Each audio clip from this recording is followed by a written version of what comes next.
पढ़ रहे थे हम? सुसाइड में हमने कल सुसाइड की डेफिनेशन पढ़ ली थी अकॉर्डिंग टू एमिल दुर्खीम। क्या बोला दुर्खीम सर ने? कोई भी डेथ्स ड्यू टू पॉजिटिव और negative act in which victim already knows about the consequences of the act, जिसमें उसे पहले से ही कृत्य के परिणाम का पता हो। इसके बाद हमने कुछ संकेत देखे थे कि मरने वाला कुछ ना कुछ संकेत देखे जाता है, बहुत सारे संकेत देखे थे साइंस। इसके बाद हमने देखे थे रिस्क फैक्टर्स, ऐसे कौन कौन से फैक्टर्स हैं जो सुसाइड की टेंडेंसी को इंक्रीज कर देते हैं।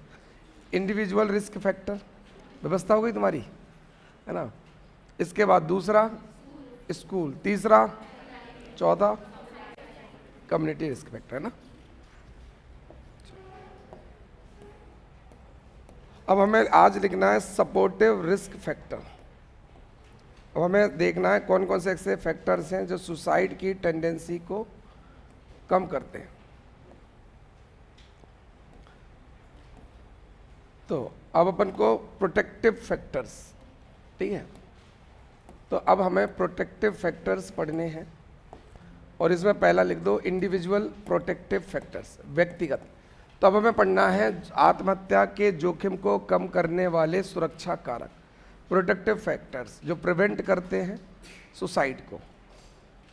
और इसमें पहला लिखो इंडिविजुअल प्रोटेक्टिव फैक्टर, व्यक्तिगत सुरक्षात्मक कारक। तो पहले वो फैक्टर्स पढ़ना है जो व्यक्तिगत, उस व्यक्ति से जुड़े हुए फैक्टर हैं, व्यक्तिगत सुरक्षात्मक कार्य, ठीक है। तो हमें व्यक्तिगत देखना है कि जो व्यक्ति निराश उदास है इसको अब क्या ऐसा करना पड़े कि इसके मन में, ये देखो आज सुसाइड करने वाला है ना, तो इसमें ऐसे क्या बदलाव करने पड़े कि सुसाइड ना करे। चलो देखते हैं। पहला, पर्पज, लाइफ में क्या होना चाहिए, पर्पज। जैसे पर्पज लेस हो जाओगे तो सुसाइड करने का मन करेगा, ऐसा लगा अब जीवन का कोई उद्देश्य ही नहीं बचा। तो लाइफ में तो सबसे पहले इसको एक पर्पज दो लाइफ में, ठीक है। तो पर्पस दे दो पीएससी, तो 40-45 साल तक वैसे ही नहीं मरेगा इसे पर्पस दे दो कि तुम्हें पीएससी क्रैक करनी, और तुम्हें क्या करना, 13% में आ जाना है प्रोविजनल लिस्ट में, और जब तक इसका रिजल्ट नहीं आए तब तक तुम्हें मरना नहीं है, तो वो मरेगा नहीं कभी, है ना। तो पहला उसे एक पर्पस दो, है ना। चलो दूसरा लिखो स्ट्रेस मैनेजमेंट और प्रॉब्लम सॉल्विंग स्किल, उसे सिखाओ कैसे स्ट्रेस मैनेज करना है और कैसे प्रॉब्लम सॉल्व करनी है। लोग प्रॉब्लम से ही तो भाग के सुसाइड कर रहे हैं, स्ट्रेस को ही तो मैनेज नहीं कर पा रहे, तो ये स्किल डेवलप करनी उसे। स्ट्रेस मैनेजमेंट भी डेवलप कराना है और प्रॉब्लम सॉल्विंग स्किल भी मैनेज करानी। ये समझ में आ गया, क्लियर। तो उस व्यक्ति के अंदर क्या क्या होना चाहिए, एक तो उसे एक पर्पस दो, उसके अंदर कुछ सर्टेन स्किल्स डेवलप करो। तीसरा EI, इमोशनल इंटेलिजेंस। क्या होता है EI का मतलब, अपनी फीलिंग्स को आइडेंटिफाई करना और उनको मैनेज करना। लोग सुसाइड कब करते, इम्पल्सिव होके, अचानक अपनी भावनाओं में आके आत्महत्या कर लेते हैं। तो अगर उनमें EI होगा तो इमोशंस को इम्पल्सिव होने ही नहीं देंगे। अगला, अपनी भावनाओं मतलब EI डेवलप करा के ना, शॉर्ट में लिख सकते हो EI को डेवलप करा के। तो इससे भी ये एक प्रोटेक्टिव फैक्टर है कि नहीं है, बिल्कुल। अगला लिखो पॉजिटिव सेल्फ स्टीम। अगला आत्मविश्वास, कहते हैं ना लिटिल लिटिल घमंड होना चाहिए, है ना। थोड़ा सा घमंड खुद पर होना चाहिए, अपने आप को किसी से कम नहीं मानना चाहिए, किसी से नहीं। हाँ, सीधे मुंह बात ही नहीं कर, ऐसा कर दो और बोल दो, सीधे मुंह बात ही नहीं करो। कोई दोस्त मिले मुंह टेढ़ा कर लो।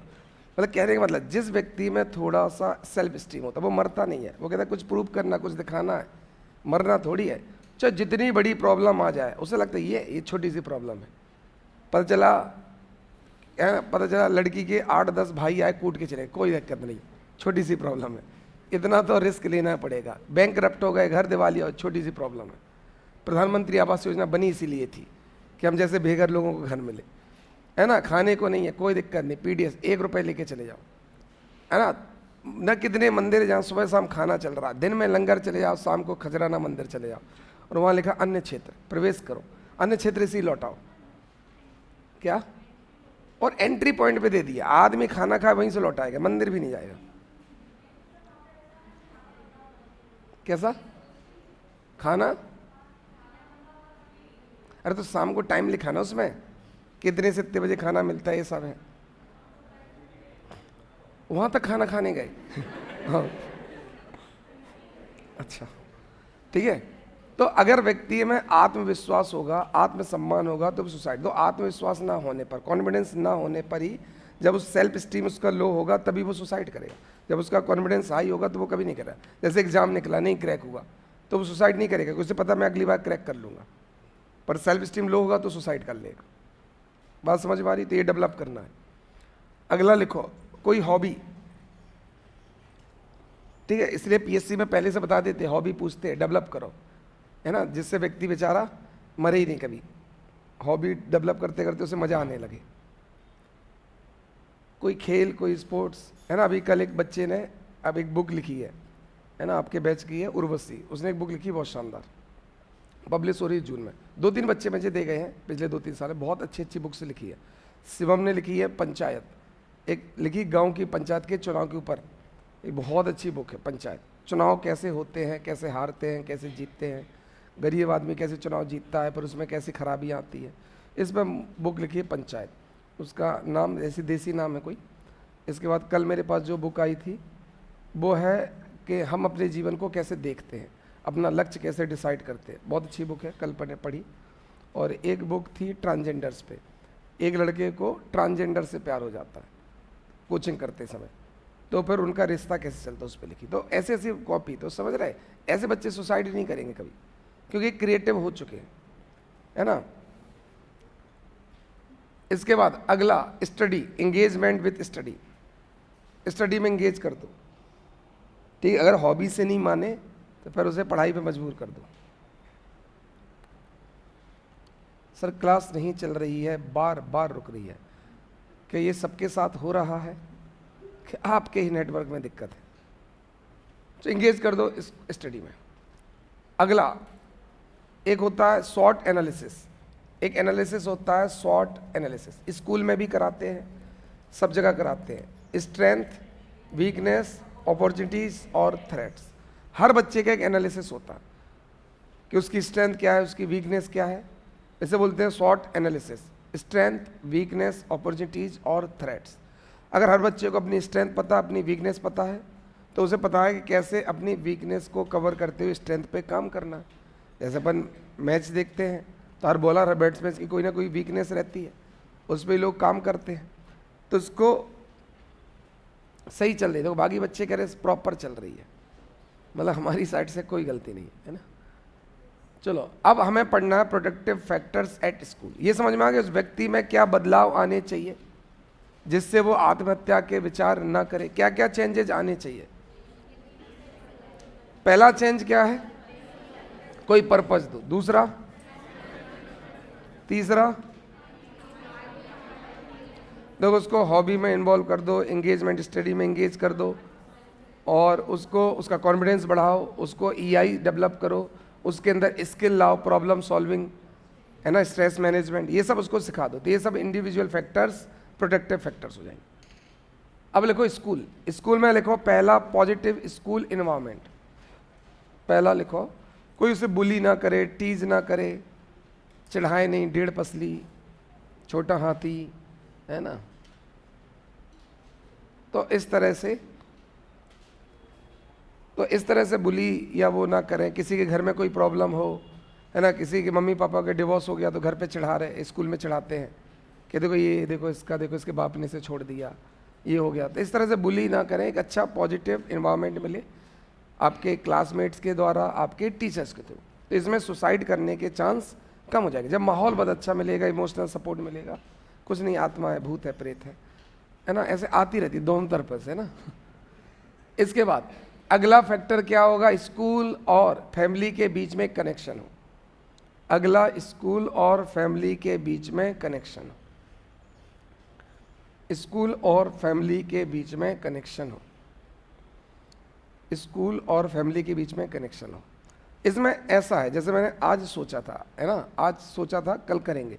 जो भी बच्चा टीचर के एंटर होने के बाद, एंटर देखो क्लास होती है 9 बजे, 9:30 पे ना, तो 9:30 तक तो कोई ये बोल नहीं सकता बस नहीं चल रही, नहीं चल रही। तो कल मैंने सोचा है कि जो कल लेट होगा मेरे एंटर होने के बाद, उसकी एंट्री नहीं होगी। बिल्कुल। मैंने सोचा कल यहाँ बंद कर देंगे और बाहर लड़का कर देंगे कि नहीं, तो आज सोचा था मैंने कहा आज चलो बता देते हैं, कल से करेंगे। तो कल से मैं करने वाला हूँ, मेरी क्लास के आने के बाद जो आएगा उसको एंट्री नहीं मिलेगी। तो ऐसे स्कूल में भी हुआ, मान ला कोई बच्चा आया और उसको टीचर ने भगा दिया, निकल जाओ यहाँ से। अब छोटे छोटे बच्चे हैं, बुरा लग गया, और घर में भी किसी बात पे डांट पड़ गई। तो ओपन कनेक्शन होना चाहिए, टीचर भगा दे तुरंत फ़ोन कर दे कि देखो हमने बच्चे को भगा दिया, संभाल लेना थोड़ा सा।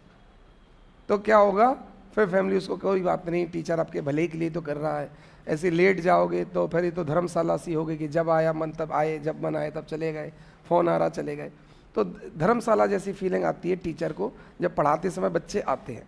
ऐसा लगता है कि हाँ यहाँ पर ये रेस्टोरेंट खुला हुआ है, बच्चे आए हैं अपना अपना ऑर्डर दे रहे हैं, इसका चलेगा। वो ऐसी फीलिंग थोड़ी आती है कि टीचर आ रहे हैं इसके बाद बच्चे आ रहे हैं। तो मैंने सोचा कि आज के बाद, कल से, आज मैंने बोल दें कल से एंट्री नहीं होगी। तो उसमें क्या बाहरी गली में मनी से किसी को रख देंगे और यहाँ अंदर से कुंडी डाल देंगे, ठीक। अब यहाँ कैदियों की तरह विंडो से देखते रहो, बाकी और कुछ नहीं हो सकता है ना, ऐसे सलाखें लेके। अब सनी देओल तो हो नहीं कि तुम ऐसे वैसे पार करके निकल जाए। तो सोचा है, और उस तरफ का भी गेट बंद हो जाएगा ना, तो वहाँ से घूम के भी नहीं आ सकते। तो ये आज है, कल से मेरे एंटर होने के बाद किसी को एंट्री नहीं मिलेगी, ठीक है। तो ऐसा हो सकता है स्कूल और फैमिली के बीच कनेक्शन हो, स्कूल में बहुत डांट पड़ जाए, होमवर्क ना हो, और अगर हो सकता है फैमिली में डांट पड़ गई तो वो टीचर को बोल दें कि सर प्लीज़ आज इसको मत डांटना, अभी घर में इसकी कुटाई हुई है। तो क्या फैमिली स्कूल के बीच में एक ओपन कनेक्शन हो तो संभाल लिया जाएगा। अगर स्कूल में डांटा जाए तो घर में इमोशनल सपोर्ट मिल जाए, और घर में डांटा जाए तो स्कूल में इमोशनल सपोर्ट मिल जाए। बात समझ, जैसे पिताजी ने मम्मी ने डांटा मारा तो एक भड़ास होती है ना, और वो टीचर से वो बात शेयर कर लेगा, आज तो मम्मी ने बहुत कुटाई की, बेलन ही बेलन मारा, रोटी पूरी पीठ पे बन गई मेरी, है ना, इस तरह की बात बन गई। तो टीचर उसे समझाएगा तो मम्मी आपके भले के लिए कर रही है वो, तो उसकी भड़ास पूरी निकल सकती है। तो एक ओपन कनेक्शन होना चाहिए ना। एंटी रैगिंग लॉ, हाँ है यार, रैगिंग हो ही नहीं पाती अब। हमारे टाइम पे क्या रैगिंग होती थी, मुझे पहले दिन 200 थप्पड़ पड़े थे, मैं बताता हूँ 200। और इसलिए कि मैं थोड़ा सा वैसा था ना, बदतमीज टाइप का, मतलब वेस्ट टाइप का, लड़ने झगड़ने वाला क्लास में। जैसे किसी ने पढ़ते डिस्टर्ब, मैं बहुत सिंसियर था पढ़ाई में, कोई अगर मेरे बगल में बात कर रहा हो तो मैं बहुत बुरा चिल्ला जाता था कि शांत बैठो, इस तरह से। तो मेरी लड़ाइयाँ बहुत हुई कोचिंग में। अब उनमें क्या होता, कई लोग थे जो 11-12 से कोचिंग कर रहे थे, मैं गांव से 12th के बाद गया तो मेरा सिलेक्शन सेकंड में हुआ, कई लोगों का बिट 12th हो गया, तो मेरे वो सीनियर हो गए, तो उनने मुझे कुटवाया, जो मेरे साथ पढ़ते थे, वो तो बाद में पता चला कुटवाया। तो मेरा नेचर ऐसी था, थोड़ा सा एटीट्यूड वाला, मतलब दोस्तों के साथ अच्छा, पर जिससे दोस्ती नहीं उससे भयंकर लड़ाई, तो इस टाइप का था, थोड़ा एग्रेसिव टाइप का। तो ऐसा था, तो लड़ाइयाँ बहुत हुई, तो उनने पीटा बहुत मुझे, है ना, मतलब खुद तो नहीं पीटा, पिटवाया बहुत। तो इतना मारा, बहुत बहुत मारा, मतलब इतना मारा कि मैं जब फर्स्ट ईयर में रैगिंग हुई, इसके बाद पिट के क्लास, जैसे कॉलेज छूटा पहले दिन मारा, इसके बाद मैं घर गया, सावर लिया, सावर पे ही सो गया, पूरी यहाँ से यहाँ स्वेलिंग, यहाँ से स्वेलिंग, इतने थप्पड़ ही थप्पड़, पट पट, और नज़रें उठा नहीं सकते। थर्ड बटन बोलते हैं, पहला दूसरा तीसरा, तो हमारी नज़र इस पे होनी चाहिए। तो बोलते थर्ड बटन, तो बस ऐसे पट पट पट ऐसे। और एक ग्वालियर में जगह है कैंसर पहाड़ी, अगर किसी ने सुनी है, वहाँ ले जाके पीटते हैं, तो वहाँ बिठाते हैं और पीटते हैं। क्या पता नहीं, हमारा तो नहीं हुआ मतलब हमारी पिटाई तो हुई है। तो सुनसान इलाका, किसी को मारना होगा वहाँ मार सकते हैं, ठीक है, वो तो कुछ भी हो सकता है ना। तो स्कूल और उसके बीच में कनेक्शन। पर अगले साल मैंने रैगिंग रुकवा दी थी, हमारे अगले साल हमने रैगिंग होने नहीं दी थी। बट एक थप्पड़ आज तक नहीं मारा, केवल एक को मारा था, राजीव सर के भाई को, सतीश को, क्योंकि सीनियर का कॉल आ गया था कि मेरा भाई है, रैगिंग मना नहीं कर सकते, उनका भाई सेलेक्ट हो गया, तो उसको मैंने अपने रूम पे ही रैगिंग ली। तो हम लोगों ने डांस करवाया, नागिन डांस, और ये डांस, पंखा बनो, घूम के दिखाओ, है ना, ऐसे रैंक के दिखाओ सांप कैसे चलता है, ऐसा करवाया, पर थप्पड़ नहीं। बस एक को मारा क्योंकि उनके भाई, मेरे सर का कॉल आ गया तो मेरा भाई आ रहा, तो मैंने उसको थप्पड़ बस मारा था कि जब तुम्हें पता है कि मैं मारता नहीं हूँ तो फिर हमने फ़ोन कैसे लगवाया। मैंने कभी किसी जूनियर पे हाथ नहीं उठाया, है ना। यहाँ तक कि अपने मेरे दोस्त जो मेरे टाइम पे, तो मेरे दोस्त सारे सेलेक्ट तो हुए नहीं होंगे, कई मेरे बाद हुए, जैसे एक का नाम मुलायम है, इसके बाद आदर्श है, तो इन लोगों को मैंने रैगिंग में बचाया। इन लोगों को बाइक पे बिठाता था, कोई पूछता था कहाँ ले जा रहे, मैं कैंसर पहाड़ियाँ ले जा रहे मारने के लिए, और उनको रूम ले जा के छोड़ा। तो मैंने अपने पूरे 1 साल अपने दोस्तों को बचाया कि इनकी मारपीट ना हो जाए। तो इस तरह से बहुत काम किया। मेरे बाद फिर रैगिंग कम हो गई थी, पूछना, क्योंकि मैंने मना कर दिया था मारना पीटना नहीं, है ना। अरे हीटर में टॉयलेट के लिए बोल रहे थे, वो तो रजनीश सर आ गए हमारे, उन्होंने रुकवा दिया। तो उसमें क्षेत्रवाद चलता है, तो मुझे रैगिंग के लिए बुलाया, मैंने रजनीश सर को फ़ोन कर दिया कि सर मुझे बुला रहे हैं, और ग्वालियर में खेड़ापति मंदिर की जगह एक कॉलोनी है L19 गांधीनगर, वहाँ उन्होंने हीटर चालू कर दिया, बोले मूत के दिखाओ, कपड़े उतारो पूरे। तो वो तो कपड़े उतरवा रहे थे, इतने में सर आ गए, बोले कपड़े मत उतारो, ऐसा मत करो कि अपनी आंखों में ही शर्मिंदा हो जाए। तो इस तरह से तो मैं बच गया था रजनीश सर, नहीं तो वो हीटर में कर रहे थे। तो MBBS की जो रैगिंग होती है ना भाई साहब, फर्स्ट क्लास। कुछ लोग एंजॉय करते हैं, कुछ लोग तो हमें इतना फर्क नहीं पड़ा, ठीक है, हमने कितना तो पापा कूटते ही थे, तो उतना। पर सोचो ना, जब बहुत सेंसिटिव बच्चे होंगे वो तो सुसाइड कर लेंगे, हम लोग नहीं करें, हम एंजॉय करते हैं। हम लोग पिटते हैं, पिटने के बाद फिर सीनियर पूछता कहाँ ट्रीट देनी, पर हम लोग रेस्टोरेंट पहले से सोच के रखते हैं कि यहाँ सबसे महंगा मिलता। इसके बाद हम वहाँ खाते थे, बस खाना खा लिया, पिटाई भूल गए, घर आ गए, यही चलता था। चलो अब यहाँ समझते हैं। तीसरा, स्कूल में क्या हो सकता, मेंटल हेल्थ बढ़ाने वाली प्रैक्टिसेस। कि स्कूल में मेंटल हेल्थ के लिए अवेयरनेस ला सकते हैं। क्या बच्चों को बता सकते हैं कि डिप्रेशन क्या है? क्या ये बच्चों को बता सकते हैं कि एंजाइटी, फोबिया क्या है और इनसे कैसे ओवरकम करना है? क्या स्कूल में सारी चीज़ें, हेल्थ एजुकेशन हो सकती है? तो जैसे अपन बोलते हैं ना सेक्स एजुकेशन देना बच्चों को, ऐसे हेल्थ एजुकेशन भी देते हैं। तो हेल्थ, हाइजीन, तो हेल्थ में फिजिकल और मेंटल हेल्थ दोनों आती है। तो अगर हम स्कूल में पहले से ही बच्चों को हेल्थ, मेंटल हेल्थ के बारे में अवेयर करें कि आप पता करो भैया डिप्रेशन क्या है। तो अगर किसी में परसिस्टेंट सैडनेस, लगातार कई दिनों से दुख है, तो बच्चों से बोलेंगे अगर तुम बहुत दिनों से हंसे नहीं हो तो ये बहुत खतरनाक बात है। अगर आपको मज़ा ही नहीं आ रहा जीने में, इसके मतलब आप डिप्रेशन में जा रहे हो। लाइफ बहुत इन्जॉय होनी चाहिए, बहुत, है ना। जैसे कई बच्चे पूछते कैसे पढ़ाते हो, मैं बहुत इन्जॉय करता हूँ।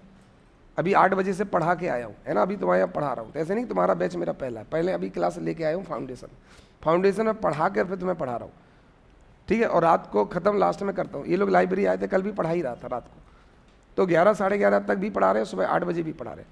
तो ये ओम भी आया था रात को। तो मैं इसलिए पढ़ा पाता हूँ कि मैं इसको बहुत इन्जॉय करता हूँ, बहुत ज़्यादा। तो मैं टीचिंग को हद से ज़्यादा इन्जॉय करता हूँ, इसलिए तो मैं कभी सैड नहीं होता, कभी नहीं, कुछ भी, है ना। कुछ भी सामान खो जाए, मिल जाए, कुछ भी। जैसे मेरा ईयरबड मिल गया कल तुम लोगों से डिस्कस कर रहे थे, किससे कर रहे थे, किसी बैच में कल ही किया था कि मैंने 6-7 दिन से ईयरबड गिर गया था, मिल रहा था नहीं, पर डर नहीं रहा था, क्योंकि मोबाइल में एक ऐप आता है, उससे पता चल जाता कहाँ है। तो मुझे ये तो पता चल गया था कहाँ है, पर वो मिल नहीं रहा था, वो बता देता कहाँ पर है, मिल नहीं रहा था, कल मिल गया। तो मिलने की कोई खुशी नहीं, खोने का कोई गम नहीं है, तो ऐसा कुछ नहीं। तो कोई मटेरियलिस्टिक चीज़ का मुझे कोई दुख कभी नहीं हुआ, कभी नहीं। और मटेरियल, जैसे गाड़ी खरीदी, स्टाफ में ऐसा कोई नहीं जिसने एक्सीडेंट ना किया हो गाड़ी का, मतलब कहीं ना कहीं डैमेज ना किया हो। एक्सीडेंट मतलब कोई कहीं हिट करके आ गया, आज तक पूछना मैंने किसी को कुछ बोला, आज तक नहीं। और बस जब सर्विसिंग कराने जाते हैं ठीक, क्योंकि ये मटेरियल चीज़, जो रिलेशन है परमानेंट है। अब इंसान खोदोगे तो नहीं पा पाओगे, चीज़ें खोदोगे तो वापस कमा लोगे, इंसान नहीं कमा पाओगे। तो इसलिए तो आप लाइफ में इंसान कमाओ।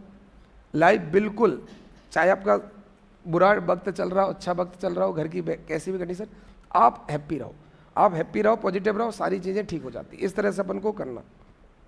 तो मेंटल हेल्थ ये स्कूल में सिखाना पड़ेगा। हमें घर वालों ने कूट के सिखाया, हमारी मेंटल हेल्थ अच्छी है, ठीक, कभी डिप्रेशन वगैरह नहीं आता, मतलब आता है तो ओवरकम कर लेते हैं। तो हमें क्या करना है, स्कूल वालों को क्या करना है, मेंटल। तो अगला स्कूल में प्रोटेक्टिव फैक्टर क्या होगा, मेंटल हेल्थ को सिखाओ, है ना, क्या होता है। अगला क्या होगा, कैरियर सपोर्ट प्रैक्टिसेस। तो कैरियर गाइडेंस प्रोग्राम चलाओ, जिसमें बच्चों को 11th-12th पे ही बता दो या 10th पे ही बता दो कि बेटा आप ये सब्जेक्ट लोगे तो ये ऑप्शंस है, ये सब्जेक्ट लोगे ये ऑप्शंस है, ये सब्जेक्ट ले लो ये ऑप्शंस है। तो ये कैरियर गाइडेंस प्रोग्राम, क्योंकि अपन ने पहले क्या पढ़ा था, अगर व्यक्ति के पास पर्पज हो जाएगा तो सुसाइड करने की टेंडेंसी कम हो जाएगी। तो अगर हम उसको कैरियर गाइडेंस प्रोग्राम चलाएंगे और उसको बताएंगे आपके आगे क्या कैरियर है, तो उसको लाइफ में क्या मिल जाएगा, एक पर्पज, ठीक है। तो स्कूल। तो अब प्रोटेक्टिव फैक्टर्स इन फैमिली। अब फैमिली में कौन कौन से फैक्टर है जो सुसाइडल टेंडेंसी को कम करते हैं। सर गर्मी में खाना खाने के बाद आलस आता है, तो मत खाओ ना ऑयली, दही चावल खा लो, है ना। और क्या, दही सबसे अच्छा, गर्मियों में जब खाना ना खावे, दही चावल, दही रोटी, जो तुम्हें अच्छा लगे, ठंडा दही बढ़िया मस्त डेयरी से निकाल के, या घर में फ्रिज, स्टूडेंट वगैरह फ्रिज नहीं रखते, तो ठंडा बिल्कुल दही लाओ, उसके साथ मस्त रोटी खाओ, 2 रोटी भी खाएंगे मज़ा आ जाएगा।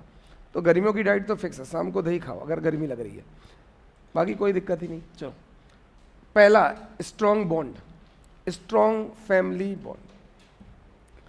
अगर स्ट्रॉन्ग फैमिली बॉन्ड होगा, जैसे एनिमल मूवी, उसका पापा से कितना खतरनाक बॉन्ड है, रणबीर कपूर सुसाइड नहीं कर सकता, मार सकता है, इतना खतरनाक बॉन्ड है उसका। तो अगर आपका फैमिली बॉन्ड बहुत खतरनाक है तो आप सुसाइड करने का कभी नहीं सोचोगे, क्योंकि आपको लगता है कि मेरे जाने के बाद इनका क्या होगा, या मैं इनको खो दूंगा, या ये मुझे खो देंगे, ये सब है।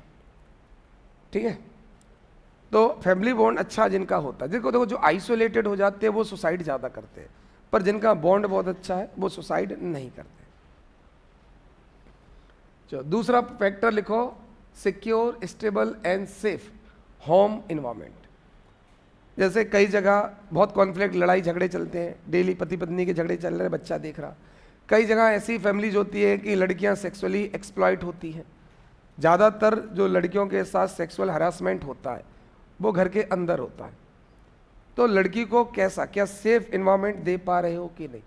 तो सेफ, स्टेबल, स्टेबल का मतलब कोई कॉन्फ्लिक्ट ना हो, पति पत्नी का झगड़ा, पापा चाचा का झगड़ा, ऐसा दिन भर ना देख रहे हो ना। एक तो एक सेफ स्टेबल इन्वायरमेंट अगर हो तो एक तो बॉन्ड अच्छा हो तो एक प्रोटेक्टिव फैक्टर है, घर का इन्वायरमेंट बहुत अच्छा हो तो ये भी एक प्रोटेक्टिव फैक्टर।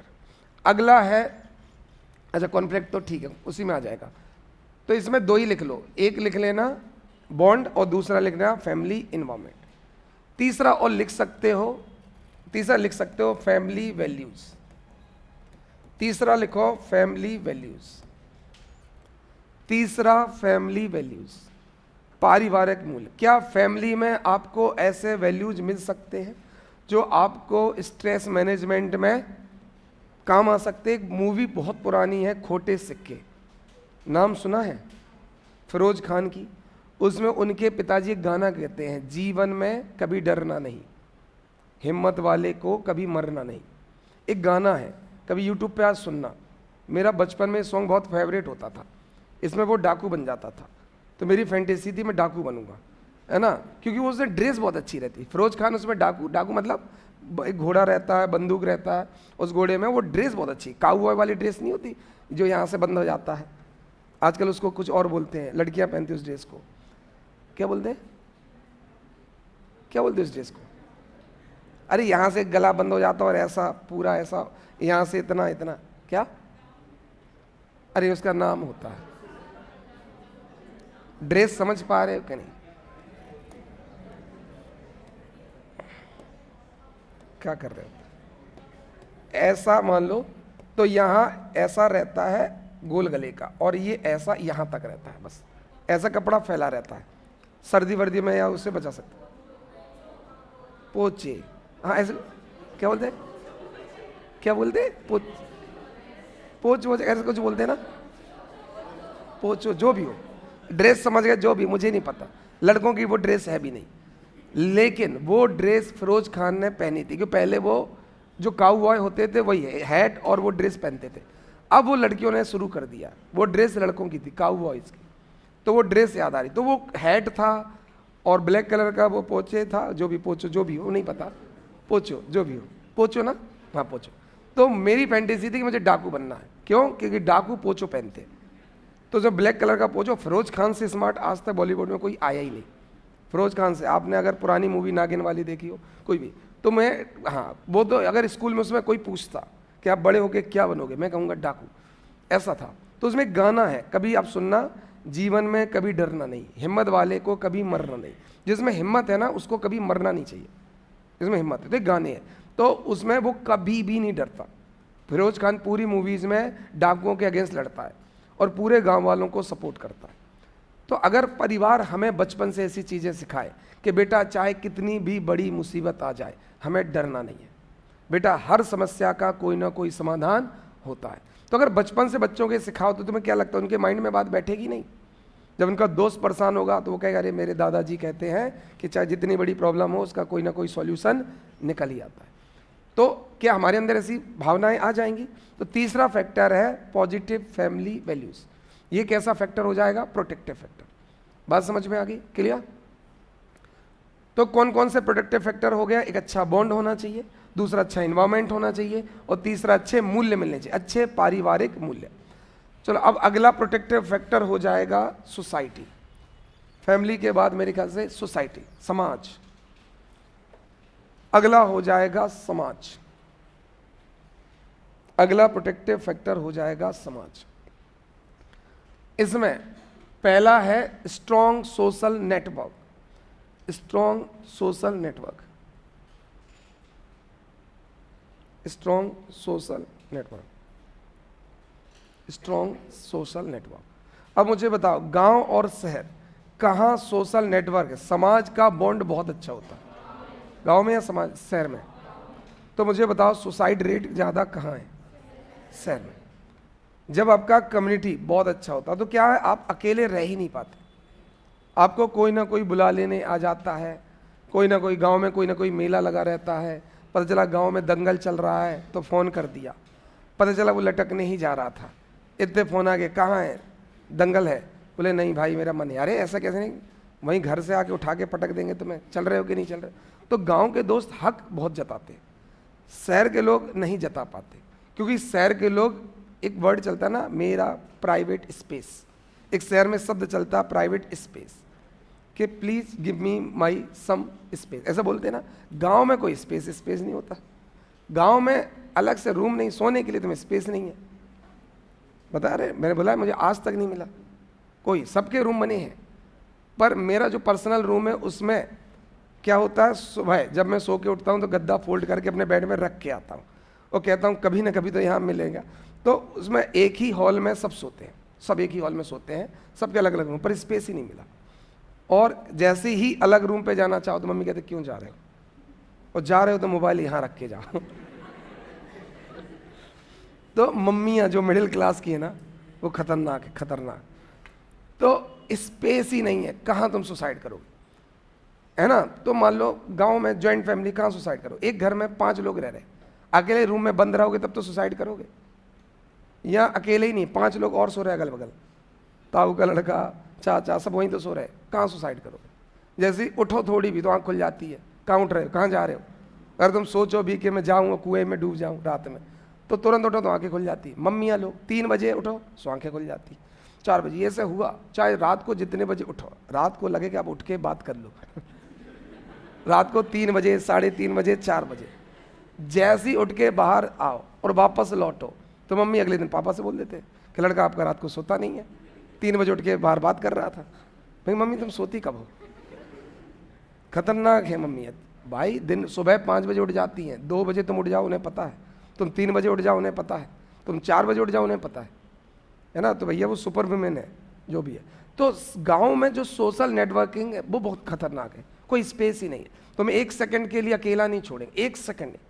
साथ में लड़के बाइक में 4 चल रहे गांव में, 3 नहीं, गांव में 4, कि गांव में ऐसी बाइक नहीं चलती, ऐसी चलती फ्लैट वाली, उसमें 4 बैठते हैं, चलाने वाला टंकी पे बैठता है। तो बताओ ना कैसे सुसाइड होगा, आदमी लगातार उदास हो ही कैसे सकता है, कि किसी के साथ कोई ना कोई इंसिडेंस हो ही जाएगा। बात समझ में आ गई है ना। पता चला वो चारों दोस्त जा रहे हैं, ठीक है, और स्पीड ब्रेकर आया, एक दोस्त जा चुका है, पता ही नहीं चल रहा है, वो चलाए जा रहे हैं, पुलिस वाले ने रोक दिया कि चालान होगा। बोले क्यों साहब, बोले 3 लोग जा रहे हो। 3 तो आपको चालान की पड़ी, हमारा चौथा रह गया है।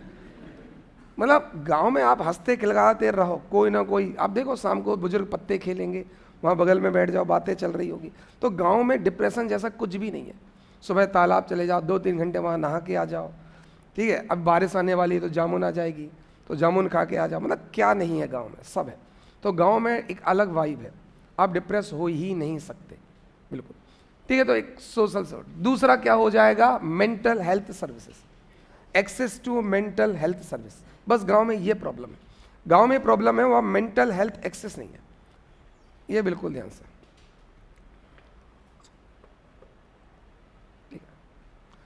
मेंटल हेल्थ एक्सेस, मानसिक स्वास्थ्य सेवाओं तक पहुंच, मेंटल हेल्थ तक सर्विसेज तक एक्सेस। अब इसका मतलब समझो, देखो 2 चीजें हैं, ध्यान से समझना, बिल्कुल ध्यान से। पहली चीज, जो सर्विस, जो सेवाएं आपको उपलब्ध कराई जाएंगी, व्यक्ति उनको यूज करता है। एक बात समझना, जितनी ज्यादा सेवाएं उपलब्ध कराई जाएंगी वो सोसाइटी में नॉर्मल होती है। जैसे गांव में सुलभ शौचालय नहीं होते, बात समझ में आ गई। तो गांव में अगर कोई एक सुलभ शौचालय खुल भी गया एक कोने, और वहां कोई जा रहा है, तो पूरा गांव उसका मजाक उड़ाएगा कि बताओ तुम्हें खेत नहीं दिख रहा, खुला आसमान, है ना, ठंडी ठंडी हवाएं, समझ में आ रहा है। तो आदमी मजाक क्यों उड़ा रहा, क्योंकि वहाँ वो सर्विस रेयर है। तो गांव में पागलपन का इतना मजाक क्यों उड़ाया जाता है, क्योंकि वहाँ मेंटल हेल्थ सर्विसेज रेयर होती है। जो चीज़ रेयर होती है सोसाइटी के लिए वो एक्सेप्शनल होती है। ये कॉन्सेप्ट समझ में आ रहा है। जो भी चीज़ दुर्लभ होती है वो लोगों के लिए अपवाद होती है।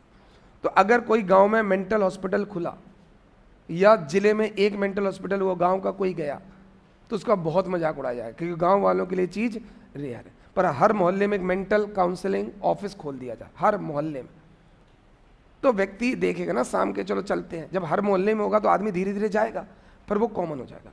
तो अगर कोई मेंटल हेल्थ काउंसलिंग सेंटर से बाहर भी निकलेगा तो रेयर नहीं होगा, क्योंकि हर कोई ही तो जा रहा है। बात समझ में आ गई, क्लियर। तो जिस चीज़ को जितना कॉमन कर देते हो वो नॉर्मल हो जाती है गाँव में। तो हमें क्या करना है, मेंटल हेल्थ सर्विसेज को बहुत एक्सेसिबल बनाना है, ईजिली अवेलेबल बनाना है। क्योंकि जितना ईजिली अवेलेबल बनाओगे तो जो लोग मेंटली हेल्थ से गुजर रहे वो तो ठीक होंगे, पर जो समाज में टैबू है, स्टिग्मा है, कलंक है, एक धब्बा है, वो खत्म हो जाएगा। अभी तुमने बताया कि हम मेंटल हेल्थ प्रॉब्लम से गुजर रहे हैं, तो गांव वाले तुरंत क्या बोल देंगे, पागल हो। बात समझ में आ रही, इस तरह से। लेकिन आप सर्विस, जो मेंटल हेल्थ सर्विस है, स्वास्थ्य सेवाएं हैं, मानसिक स्वास्थ्य सेवा, इनको बहुत कॉमन कर दो। गली गली मोहल्ले में एक काउंसलिंग सेंटर बना दो, तो जो समाज में स्टिग्मा है, टैबू है, वो खत्म हो जाएगा। जो चीज़ दिखने लगेगी वो नॉर्मल। सैनिटरी पैड दिखता नहीं है, समझो इस चीज़ को, इसलिए इतना कंट्रोवर्शियल है। लड़कियां खरीदने भी जाती हैं तो ब्लैक पॉलीथीन में दिया जाता है।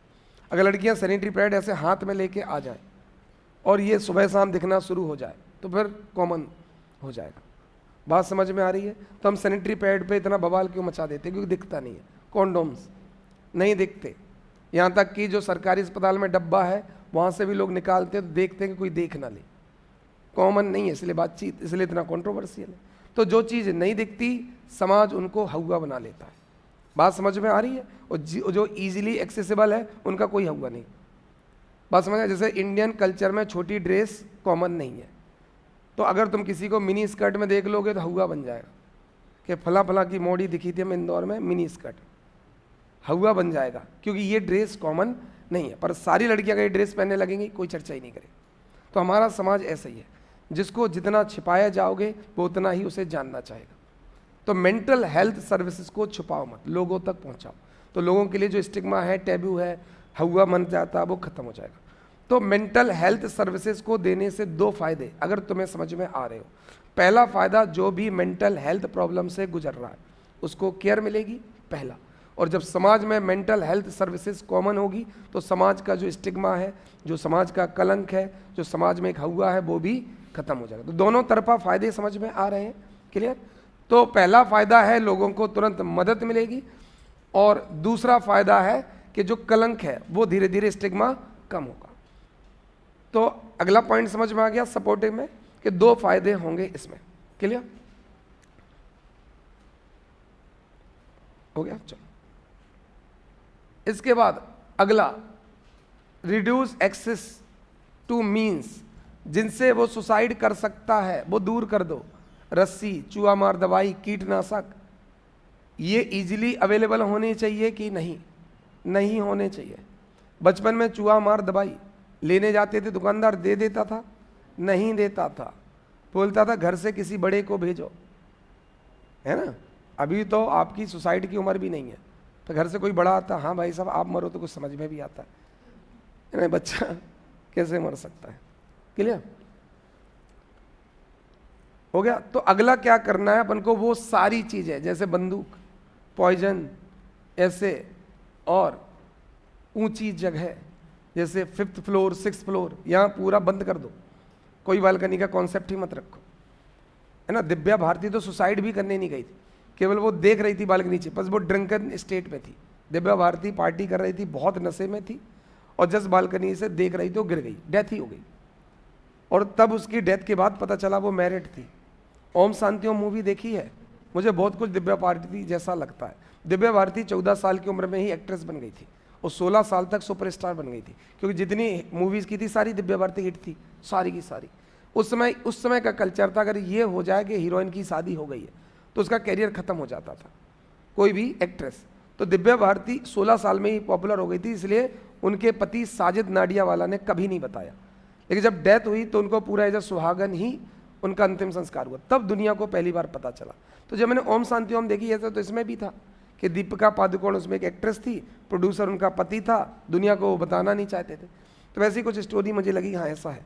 तो दिव्या भारती भी इसलिए डेथ हुई बहुत ऊंची। इसका मतलब जिनका घर 9th floor, 10th floor, 7th floor, 6th floor, वो क्या कर दें, एक जाली लगा दें। नेट आता है कि नहीं, एक विंड बालकनी में नेट आता है, देखो क्या होता है, पूरा पैक कर देंगे तो सफोकेट भी हो जाएंगे, वेंटिलेशन। तो नेट आता है, हवा भी आएगी और हम वहाँ झांक भी नहीं सकते। तो ऊंची जगह का एक्सेस बंद कर दो। कोई गन रिवॉल्वर है उसको हमेशा दूर रखो, या उसको लोड ही मत रखो, उसका उसमें कारतूस ही कभी मत रखो। और इसके बाद पॉइजन। तो अगर हम इनको दूर रख दें, समाज इस तरह से व्यवस्था बनाने लगे सोसाइटी कि ये जगह एक्सेसिबल ना हो, समझ रहे, जैसे कोई पहाड़ जा रहा हो तो उसको रोक दिया जाए और आगे मना कर दिया जाए कि नहीं जा सकते। जैसे ग्वालियर फोर्ट में सुसाइड पॉइंट है ना, और वहाँ सुसाइड करते हैं, वो सच में सुसाइड पॉइंट, वहाँ आए दिन सुनते हैं कि सुसाइड हो रही है, आए दिन। ठीक है, तो ऐसी जगह पर लोगों को जाने, तो कम्युनिटी कर सकती है, मिलकर सुरक्षा कर सकती है, वहाँ जाने से रोक सकती है। तो कम्युनिटी, ये प्रोटेक्टिव फैक्टर समझ में आ गए। चलो इसके बाद अगला लास्ट लिख दो, सोसाइटी के कल्चरल वैल्यूज। सोसाइटी के कल्चरल वैल्यूज, कल्चरल वैल्यूज, और ये बहुत अच्छा है। जैसे कर्म का सिद्धांत, जैसे किसी के साथ बहुत बुरा हुआ हो रहा है तो उसको सुसाइड नहीं करने देते, उससे बोलते भाई ये तुम्हारे पिछले जन्म के कर्म होंगे इसलिए बुरा हो रहा है, और अभी सुसाइड कर लिया और अच्छे कर्म करके नहीं गए तो अगले जन्म में भी यही प्रॉब्लम। ये सिद्धांत चलता है कि नहीं, कि जो भी हमें होता है वो हमें पिछले कर्मों जन्मों की सजा मिलती है। बुद्धा ने यही तो बोला था 12 लिंकेज में, जो भी इस जन्म में करोगे वो सब कहाँ मिलेगा, अगले जन्म में। बुद्धा ने यही तो बोला, आत्मा की जरूरत ही नहीं, आप तो बस कर्म कर लो, अगले जन्म में भुगत लोगे। तो जब हमारे साथ बहुत बुरा होता है तो हमारी सोसाइटी में ऐसे कल्चरल वैल्यूज होते हैं जो हमें आत्महत्या करने से रोकते। बात समझ में आ गई। तो ये हो गया अगला प्रोटेक्टिव फैक्टर, कल्चरल वैल्यूज। चलो अब हेडिंग डाल दो, इंपैक्ट ऑफ सोसाइटी, आत्महत्या के परिणाम या प्रभाव। आत्महत्या के परिणाम या प्रभाव, हाँ जो आपके कल्चर में है वो कल्चरल, जो परिवार में दिए जा रहे वो परिवार। ठीक है, कल्चर अलग है ना। सर वाटरफॉल में बहुत सुसाइड होते हैं, सुसाइड नहीं, वो सेल्फी वाला है, सेल्फी पॉइंट में डेथ होती है। अब यहां समझो ध्यान से, देखो असर किस पे होगा। देखो उस इंसान पे तो असर होगा नहीं जिसने सुसाइड किया, उसका क्या ही असर होगा, अंतिम संस्कार होगा बस। तो व्यक्ति पर कोई प्रभाव नहीं होगा। कहाँ कहाँ प्रभाव होगा, परिवार पे, सोसाइटी पे और नेशन। 3 लोगों पर ही असर हो सकता है। जिस व्यक्ति ने सुसाइड की है उसके परिवार पर असर होगा, जिस व्यक्ति ने सुसाइड की उसके सोसाइटी पर असर होगा, और जिस व्यक्ति ने सुसाइड की उसके देश पर असर होगा। 3 जगह। तो मैं तीनों एक एक करके पढ़ना। सबसे पहले पढ़ते हैं परिवार पर प्रभाव। तो पहला पढ़ते हैं परिवार पर प्रभाव। 3 चीजों पर इंपैक्ट पढ़ना है। पहला लिखना है impact on family, impact on family, impact on family. तो फैमिली में क्या असर पड़ेगा, क्या मेंटल ट्रॉमा, इमोशनल ट्रॉमा छोड़ के जाएगा व्यक्ति। जब कोई सुसाइड करेगा तो परिवार के अन्य सदस्यों पर एक जीवन भर का मेंटल ट्रॉमा बैठ जाएगा, बिल्कुल बैठे। जीवन भर नहीं व्यक्ति भूल सकता अगर किसी खास व्यक्ति ने सुसाइड कर लिया, क्योंकि ये लॉस कभी कंपनसेट हो ही नहीं सकता, ये क्षतिपूर्ति हो ही नहीं सकती। तो जीवन भर का सोचो, उस माँ पे क्या गुजरेगी जिसका बेटा सुसाइड कर, उस बहन पे क्या गुजरेगी जिसका भाई सुसाइड कर, ये फिक्स है। तो क्या परिवार पे ये असर पड़ने वाला है, पड़ेगा। दूसरा असर पड़ेगा जैसे ये गिल्ट, अपराध बोध। अगला लिखो गिल्ट, अपराध बोध। परिवार पर अगला असर होगा गिल्ट। जैसे कोई सुसाइड करता है तो दूसरा मेंबर गिल्ट में जाएगा कि मैं समझ क्यों नहीं पाया इसके दिमाग में क्या चल रहा था, इसकी सुसाइड के लिए मैं ही जिम्मेदार हूँ। यार मैं तो इसका बहुत बड़ा भाई था, बहुत अच्छी बनती थी, और मैं ही नहीं समझ पाया कि इसके क्या चल रहा है। तो क्या जीवन भर गिल्ट में भी चला जाएगा। बात समझ में आ गई। जैसे मान लो पिता ने किसी बच्चे की पिटाई की या डांट दिया, उसने जाके सुसाइड कर ली, तो क्या पिता जीवन भर के लिए गिल्ट में चला जाएगा कि मेरे डांटने की वजह से मेरे बच्चे ने सुसाइड कर ली? कैसा सुना है कि पिता ने बच्चे को मोबाइल पर गेम खेलने से मना किया और उसने सुसाइड कर लिया? जीवन भर गिल्ट में रहेगा पिता। तो पहला एक मेंटल ट्रॉमा होगा, दूसरा वो गिल्ट में चला जाएगा, तीसरा परिवार पर हमेशा एक शर्म बन जाएगी।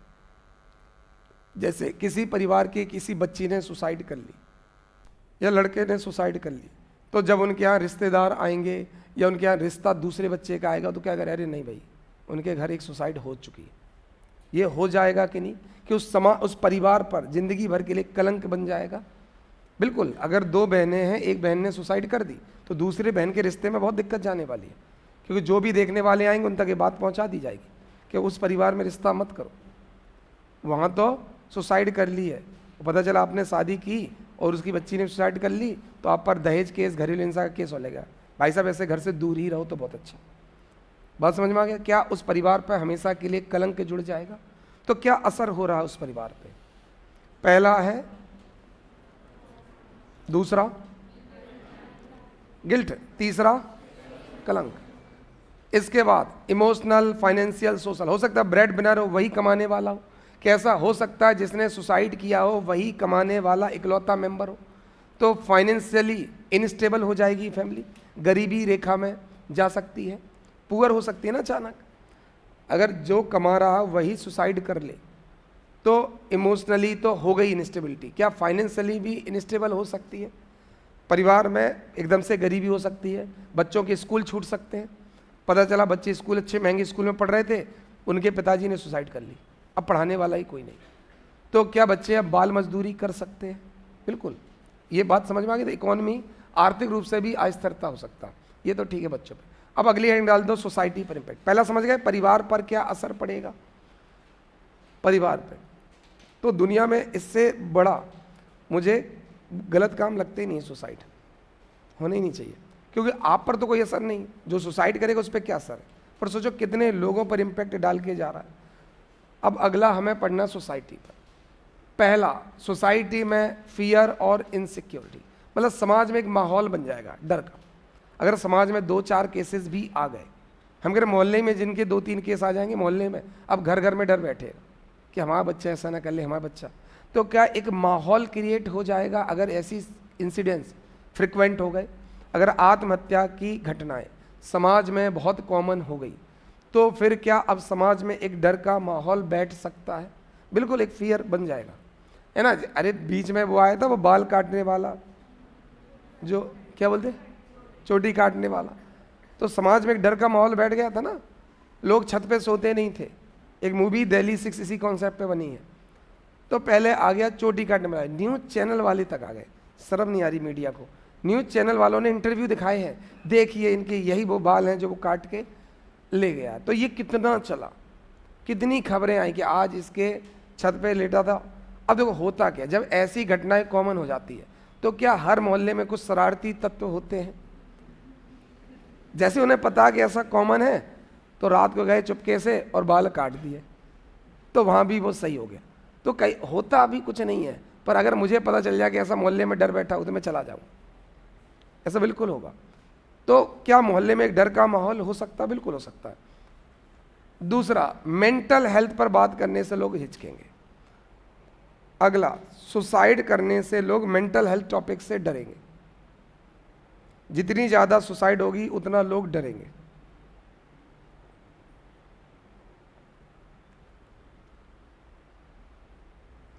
ठीक है, डर का माहौल होगा, कोई इस टॉपिक पे बात नहीं करना चाहेगा, बोले हमें इस टॉपिक पे बात ही नहीं करनी, है ना। पता चला कि सुसाइड बहुत कॉमन हो रही, एक मेंटल हेल्थ काउंसलिंग का प्रोग्राम चल रहा है, वहाँ क्या बोला जाएगा, आत्महत्या पर बात करेंगे। तुम्हें क्या लगता है कोई परिवार अपने बच्चों को भेजेगा, अरे भैया मैं मैटर से दूर रखो, हमारे बच्चे नहीं करेंगे? क्लियर। अगला, इमिटेशन, क्या एक के आत्महत्या करने से कॉपी कैट इफेक्ट दूसरा भी सोचेगा? जैसे एक का बहुत दिन से चल रहा सुसाइड करने का मन, और उसने पता किया कि बगल वाले में एक सुसाइड कर ली, तो क्या उसको भी बढ़ावा मिल सकता है? तो अगला, समाज में इस चीज़ का इमिटेशन होना शुरू हो जाएगा। एक सुसाइड करेगा, दूसरे उसको सुसाइड करता है, तो समाज में अनुकरण बढ़ेगा। अगला, सोशल सपोर्ट वो बिखराओ, समाज टूट जाएगा। सुसाइड जब लोग करना शुरू कर देंगे, तो लोग सुसाइड कब करेंगे? जब सोसाइटी से सपोर्ट की कोई ज़रूरत नहीं होगी। तो आदमी जब बहुत सुसाइड करने लगेगा तो समाज में किसी की कोई ज़रूरत ही नहीं, जिसको जब लगा तब सुसाइड कर लिया, तो समाज बिखरने लगेगा। जब सुसाइड से रोकेंगे तब समाज इकट्ठा होता। जब आत्महत्या ही होना शुरू हो जाएंगी तो समाज खत्म हो जाएगा, डिसइंटीग्रेट हो जाएगा। समाज तो वही है ना जो अपने मेंबर्स को बांध कर रखे, पर मेंबर बनने को तैयार ही नहीं है, मेंबर सुसाइड ही करने पर उतारू, तो समाज एक होगा कि समाज बिखरेगा? बिखरेगा। तो समाज का डिसइंटीग्रेशन होगा। ये बात समझ में आ रही है? चलो अब अगला है कंट्री पर, देश पर असर क्या होगा। तो समाज में लोग कॉपी करेंगे, समाज में एक डर का माहौल बनेगा, समाज इस टॉपिक पर बात करने से डरेगा, ठीक है, मेंटल हेल्थ जैसी चीज़ों पर कोई बात ही नहीं करेगा, समाज में एक दूसरे का अनुकरण करेंगे और समाज धीरे धीरे बिखरता चला जाएगा। अगला है कंट्री पे एंट्री। क्या किसी युवा के मरने से एक प्रोडक्टिव व्यक्ति चला गया, जो व्यक्ति कमा सकता था, देश की जीडीपी बढ़ा सकता था, कि एक ह्यूमन रिसोर्स का लॉस हो गया, तो देश का नुकसान क्या होगा? एक ह्यूमन रिसोर्स चला गया, जिसको पढ़ाया लिखाया सब किया, वो उसका लॉस। तो किसी युवा के, खासकर युवा के आत्महत्या करने से एक ह्यूमन रिसोर्स चला गया। हालांकि युवा छोड़ो, एक सीनियर साइंटिस्ट भी सुसाइड कर लेगा तो उसके साथ कितना नॉलेज, कितना अनुभव चला जाएगा। युवा तो चलो ठीक है, सीख ही रहा है, पर जिसने सीख चुका है 30 साल, वो कितने युवाओं को ट्रेंड कर सकता था? बात समझ में? कोई एटॉमिक एनर्जी स्पेशलिस्ट है तो सोचो कितने युवाओं को वो एटॉमिक साइंटिस्ट बना सकता था। तो कोई भी सुसाइड करे उससे देश के ह्यूमन रिसोर्स का ही लॉस होगा। तो देश का नुकसान होगा कि नहीं होगा? पहले। दूसरा, वर्क फोर्स कम हो जाएगा। अगला है वर्क फोर्स। बच्चे कह रहे सर बढ़िया, कंपटीशन कम होगा। वर्क फोर्स कम हो जाएगा।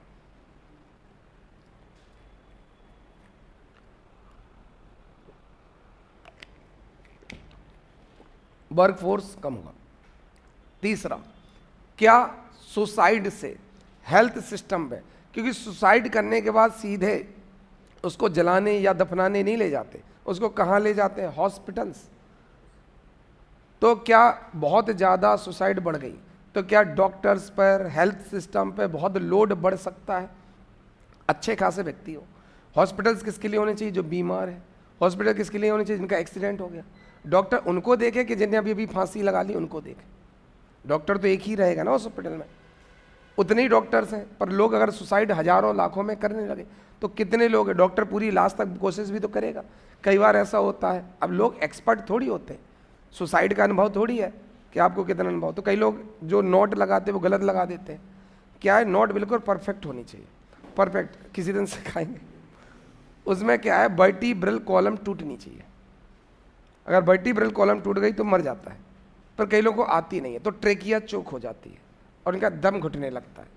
तो जो डेथ होती है वो होती है वर्टिब्रल कॉलम के टूटने से। वर्टिब्रल कॉलम नहीं, मतलब वर्टिब्रल कॉलम के टूटने से, स्पाइनल कॉर्ड के कटने से।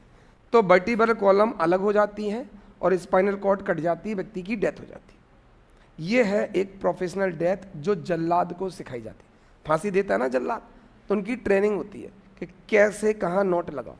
अब चूंकि अपन तो प्रोफेशनल है नहीं, अपन को एक्सपीरियंस भी नहीं है, तो कई बच्चे सुसाइड करने की कोशिश करते हैं पर वो नोट सही नहीं लगा पाते। तो मान लो नोट गलत लगी, यहाँ लगी, अब वो जब लटकते हैं तो वो नोट दबाव देती है और आगे होती है ट्रेकिया, श्वास नली, उसे दम घुटने लगता है। तो व्यक्ति बहुत देर तक तड़पता रहता है। हो सकता है ट्रेकिया पूरी ना दब पाए, तो थोड़ी थोड़ी सांस भी आती रहे, तो उसे दर्द भी हो, सांस पता चला 2 घंटे से लटका ही हुआ है, मर ही नहीं पा रहा है। अब इतने में घर वाले आए, गेट वेट तोड़ दिया, वो मिल गया। अब बिल्कुल बेहोश सा हो जाएगा, एस्फिक्सिया बोलते हैं, जहाँ बिल्कुल दबम घुट गया। अब उसको हॉस्पिटल ले जाएंगे, आईसीयू में लग जाएंगे, वेंटिलेटर में रखेंगे। तो भैया वेंटिलेटर था किसी सीवियर पेशेंट के लिए। देश में आईसीयू तो लिमिटेड है ना, वेंटिलेटर तो लिमिटेड है। वही लाखों अगर सुसाइड डेली होने लगे तो वेंटिलेटर तो वही ऑक्यूपाई कर लेंगे। तो जो सीरियस पेशेंट्स हैं, जो कैंसर की लास्ट स्टेज पे है ना, जिनको कोई सीरियस बीमारी हो गई, इन्फेक्शन हो गया, आईसीयू मेरे ख्याल से उनके लिए होना चाहिए। पर आईसीयू के अब कौन ऑक्यूपाई कर रहे हैं? जो सुसाइड कर रहे हैं। तो क्या देश के हेल्थ इंफ्रा पर दबाव पड़ेगा? ज़्यादा वेंटिलेटर्स, ज़्यादा आईसीयू, ज़्यादा डॉक्टर्स की जरूरत पड़ेगी? खामखा अच्छे खासे चल रहे थे, सुसाइड कर लिया। बात समझ में आ गई? ये पॉइंट समझ में आ गया कि देश में हेल्थ इंफ्रा पर बर्डन पड़ेगा, अगल है ना, वो तो ठीक है। इसके बाद अगला, इंडिया का हेल्थ इंडेक्स में रैंक। अगला लिखो, lower ranking on health indexes. अगला लिखो, lower ranking of health index, lower ranking in health, Hindi में स्वास्थ्य सूचकांक में निम्न रैंक। क्या भारत की हेल्थ इंडेक्स में रैंक कम आएगी? क्योंकि हेल्थ में तो सब देखते हैं, फिजिकल हेल्थ और मेंटल हेल्थ, तो जहाँ सुसाइड ज़्यादा होगी वहाँ मेंटल हेल्थ में रैंकिंग कम हो जाएगी। ओवरऑल भारत की रैंक, तो पता चला भारत अच्छे हॉस्पिटल्स बना रहा, भारत अच्छे डॉक्टर्स मेडिकल कॉलेज बना रहा, और वहाँ लोग सुसाइड कर रहे हैं। तो सरकार मेहनत कर रही, रैंक ऊपर आ ही नहीं पा रही। मोदी जी भी परेशान है, बोले इतने तो एम्स खोल दिए, रैंक आ ही नहीं पा रही। पता चला लोग सुसाइड इतना कर रहे हैं कि मेंटल हेल्थ में अपना रैंक पीछे हो रहा, ओवरऑल इंडेक्स में हमारा रैंक पीछा। तो इंटरनेशनल प्लेटफॉर्म में तो हमारा नाम खराब हो रहा। बात समझ में आ गई? जैसे मैं बोलूँगा हेल्थ इंडेक्स में भारत का रैंक, तो अंदर कोई थोड़े एनालाइज करेगा कि हेल्थ इंडेक्स में भी फिजिकल हेल्थ और मेंटल हेल्थ, ऐसा अपन कहीं देखते हैं? जैसे हंगर इंडेक्स में रैंक है, आज तक किसी ने नहीं देखा होगा कि हंगर के किस पैरामीटर में हम पीछे चल रहे हैं। अपन तो ये देखते हैं ना, हंगर इंडेक्स में ये रैंक है, जेंडर डिस्क्रिमिनेशन में ये है, जेंडर गैप। पर गैप काय का? प्रॉपर्टी का, एजुकेशन का, एम्पावरमेंट का। क्या हम कभी क्यूरियस होते? अपने देश के लिए तक क्यूरियस नहीं है। हम अपने देश के इंडेक्स को ही एनालाइज कभी नहीं करते। तो तुम्हें क्या लगता है कोई विदेशी आदमी करेगा? उसको हमारे देश से क्या लेने देना? वो तो पढ़ेगा भारत की रैंक पीछे चल रही, भारत तो बुरा देश है। तो क्या भारत का इंडेक्स भी खराब होगा? चलो, अब हमें पढ़ना है टाइप्स ऑफ सुसाइड, ठीक है? फिर लास्ट में पढ़ेंगे सरकारी प्रयास। तो अब हमें पढ़ना है आत्महत्या के प्रकार। आत्महत्या के प्रकार, types of suicide, types of suicide, types of suicide, ठीक है? ठीक है, तो अभी तक जो यूनिट 2 में पढ़ा है, ऐसा कोई टॉपिक है जिस पे कमांड नहीं बन रही कि सारी चल रही, बढ़िया चल रहे? हाँ, क्योंकि एक कमेंट मैंने 5-6 महीने पहले पढ़ा था, उसमें लिखा था सोशियो के लिए कोई स्पेशलिस्ट लाओ, क्योंकि स्पेशलिस्ट चाहिए होता है।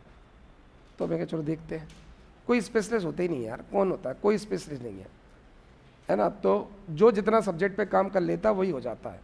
पंकज सर MSc केमिस्ट्री है, पीरियोडिक टेबल नहीं आती उन्हें। अरे मतलब कहने वाली बात है, मैं MBBS हूँ, मुझे उतना अच्छा ट्रीटमेंट नहीं आता, समझ रहे? हो सकता है मुझसे अच्छा ट्रीटमेंट कोई झोला छाप कर दे जो वर्षों से मैंने कर रहा है। तो ऐसा वैसा कुछ बैकग्राउंड ऐसा नहीं है कि MA सोशियोलॉजी वाले लाएंगे तो ही पढ़ा देंगे, ऐसा बिल्कुल नहीं है, ठीक है? चलो अब यहाँ समझते हैं। तो वही मैंने कि पूछ लूँ, क्योंकि बच्चा जब ऐसा कमेंट करता है तो कभी भी सेल्फ डाउट आता है कि पढ़ा पा रहे कि नहीं, और उसमें एक फोबिया होता है, कल पढ़ाएंगे फोबिया में अभी पूरा हुआ नहीं, अभी थेरेपी चल रही। फोबिया के बाद एंजाइटी होती है, एंजाइटी पढ़ाई, तो उसमें एक कॉम्प्लेक्सन होता है। उसमें होता है व्यक्ति चाहता है कि हम ये करें तो इसको सब पसंद करें, अगर एक पसंद ना करे तो वो परेशान हो जाता है। मैं पढ़ रहा था, मैंने कहा ये तो मुझे है। उसमें होता है 100 में 100 को अगर पसंद नहीं आया, एक ने भी बोला। जैसे मैं पहले दिन मैंने क्लास ली, मैंने जब वैभव सर गए पढ़ाने के बाद मैंने क्लास ली, आपका फीडबैक लिया, बच्चों ने बोला ठीक है, 1-2 लोगों को ने बोला, पर एक बच्चे ने मुझसे बोला कि अब वैभव सर के वीडियोज़ नहीं मिलेंगे। अब दिक्कत है कि वैभव सर के वीडियोज़ नहीं मिलेंगे मतलब आपका लेक्चर अच्छा लगा ही नहीं, और हमें उनके वीडियोज़ ही एटलीस्ट मिल जाए। तो फिर ये डाउट हो गया यार, मैंने कोशिश की पर दिक्कत। अब देखो बाकी सब लोग 70-30 का रूल लेके चलते हैं कि क्लास में अगर 50 बच्चे हैं तो 35 बच्चे पसंद करें, 15 ना करें। तो सब लोग 70-30 का रूल लेके चलते हैं। मेरे में वो 70-30 आ नहीं पा रहा। मुझे लग रहा कि एक अगर पसंद नहीं कर रहा तो ऐसा क्या मैं पढ़ा दूँ उसे कि वो अच्छा लगने लगे। तो पहली क्लास मैंने ली सोशियो की और पूछा आप लोगों से, एक ने बोला सर वैभव सर की वीडियो मिल जाए तो बहुत अच्छा। फिर लगा अरे यार कि ये तो बहुत ही गलत बात है कि मैंने पढ़ाया, फिर ये टीचर के लिए बहुत ख़राब है कि मैं आपको पढ़ाऊँ और इसके बाद बोले अरे मलकी सर के ज्योग्राफी की वीडियो और दे दो। फिर ये लगता है इसका मतलब मैंने ज्योग्राफी में आपको सेटिस्फाइड नहीं किया। ऐसा होता है, समझो ध्यान से। तो टीचर के लिए बहुत बड़ी बेइज्जती है अगर बच्चा कहे हमें उन सर से पढ़ना, फिर इसके बाद दिक्कत। और क्या, फिर वो सब्जेक्ट कभी मत पढ़ाओ। अगर आपने मेहनत की हो बच्चों को फिर भी पसंद नहीं आ रहा तो ऐसा नहीं है ज़बरदस्ती पढ़ाऊंगा, फिर अलग हो जाऊंगा, क्योंकि बहुत सारी टीचर्स जो पढ़ा सकते हैं, कोई दिक्कत नहीं। तो वही सब्जेक्ट है। तो ये क्या है, एक मेंटल डिसऑर्डर है, ये मेंटल है। कल पढ़ा, आज तो ऐसे ही राइटिंग की क्लास आज तो नहीं शायद हो पाएगी, तो एक दिन छोड़ एक दिन अब कैसे चल रहा। तो जब कल पढ़ेंगे तो उसमें पढ़ाएंगे, उसमें एक फीलिंग आती है कि ऐसा कोई नहीं होना चाहिए जो मुझे डिसलाइक करे। कोई भी, किसी को मुझसे नफरत नहीं होनी चाहिए। कोई मुझसे पढ़ के गया तो मुझे नफरत क्यों करेगा, कोचिंग को गाली क्यों देगा, जबकि ये जेन्युइन है। आप हर किसी को सेटिस्फाइड नहीं कर सकते, तो अब धीरे धीरे सीखना पड़ेगा। अब तुम्हें पढ़ाएंगे थेरेपी तो मैं ही सीख लूँगा। तो ये मेंटल डिसऑर्डर है, जिसमें आप ये एक्सपेक्ट करते हो कि सब आपके दोस्त बने, ये एक्सपेक्ट करते हो कि कोई आपसे नफरत ना करे, ये एक्सपेक्ट करते हो कि सब आपकी तारीफ ही करें, है ना। बुराई क्यों करेंगे, मैं तो किसी की बुराई नहीं करता, ऐसा बिल्कुल रहता है। और ये मेंटल डिसऑर्डर है, इसमें आप अपने ऊपर इतना प्रेशर डाल लेते हो कि मैं और ऐसा क्या करूं। तो ये मेंटल डिसऑर्डर अपन पढ़ेंगे, general anxiety disorder, social phobia, तब वहाँ अपन पढ़ेंगे दोनों में। जैसे वो, हाँ, अपन कॉग्निटिव थेरेपी शुरू की है ना, वहाँ एक इमोशनल बिहेवियर थेरेपी आएगी, उस थेरेपी में उसी से ठीक करते हैं। तो एक फैक्टर होता है जिसमें 100% पॉजिटिव फीडबैक की बीमारी होती है, 100% पॉजिटिव फीडबैक। जैसे विराट कोहली अगर ये सोच ले कि सबका फेवरेट वही हो जाए रोहित शर्मा का, तो पॉसिबल ही नहीं है भाई। विराट कोहली सबसे ज़्यादा रन भी बना ले, तो अभी कल एक रील देखी, उसमें विराट कोहली को गालियाँ दे रहे, बोले अगर विराट कोहली को बल्लेबाज बनना तो साई सुदर्शन जैसा बनो। अभी इस IPL में अच्छा खेल रहा है भाई, विराट कोहली भी तो अच्छा खेल रहा है, पर उसमें कल आ रहा था कि रो मत, पर विराट कोहली साई सुदर्शन के बराबर नहीं है। तो सोचो, विराट कोहली जैसे बड़े बल्लेबाज को भी गालियाँ पड़ रही। तो धीरे धीरे मैं इम्प्रूव करूँगा कि भाई हर कोई तो अच्छा नहीं बोलेगा, गालियाँ तो फिर भी पड़ेंगी। पर अभी मैं प्रोफेशनल हूँ नहीं, इसलिए ऐसा है, प्रोफेशनल लोग नहीं होते। हाँ, अब प्रोफेशनल क्या होता है, OP सर बोले कि Vaibhav sir, Shubham sir professional teacher, उनका पढ़ाने का तरीका प्रोफेशनल है। तो प्रोफेशनल तरीका का मतलब क्या होता है, मैं बच्चों से पूछूंगा, प्रोफेशनल तरीके का मतलब क्या होता है। बोले आप तीनों देसी तरीके से पढ़ाते हो वो लोग बिल्कुल प्रोफेशनल पढ़ाते हैं। अरे नहीं, OP सर उन दोनों की तारीफ कर रहे थे, हैं? अरे OP सर तारीफ कर रहे थे, देखो सर ये लोग कितने अच्छे प्रोफेशनली तरीके से पढ़ाते हैं। तो मैं कह यार हमारे पास कौन सा तरीका गलत है। अरे उसमें नेगेटिव नहीं, OP सर तो बता रहे थे, जैसे हम लोग डिस्कस कर रहे थे, शिकायत नहीं कर रहे थे। वो ये कह रहे थे सर मैंने वैभव सर और शुभम सर की वीडियोस देखी, इनका पढ़ाना बोलना सब कुछ प्रोफेशनल है ना, और आप तीनों का प्रोफेशनल है ही नहीं। क्या है?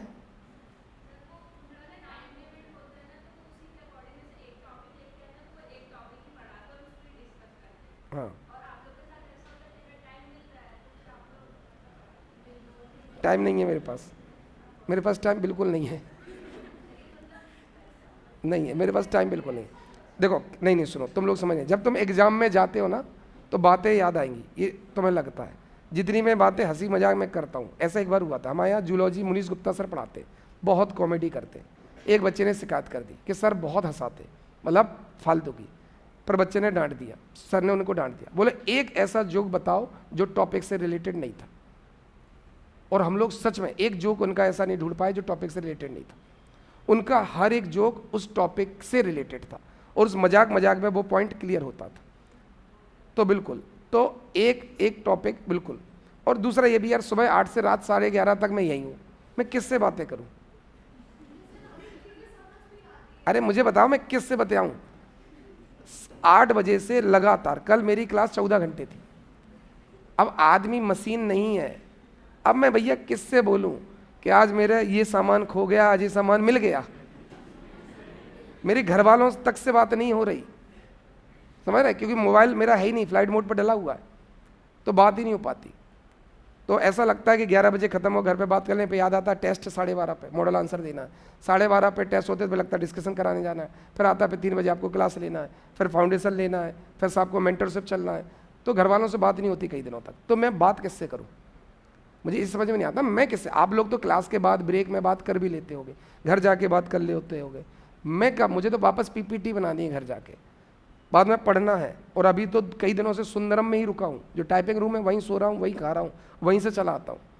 ब्रश कपड़े सब फैजान के रूम पर रख दिए, जा ही नहीं पा रहा हूँ फ्लैट में, कई दिन हो गए घर नहीं जा पा रहा हूँ।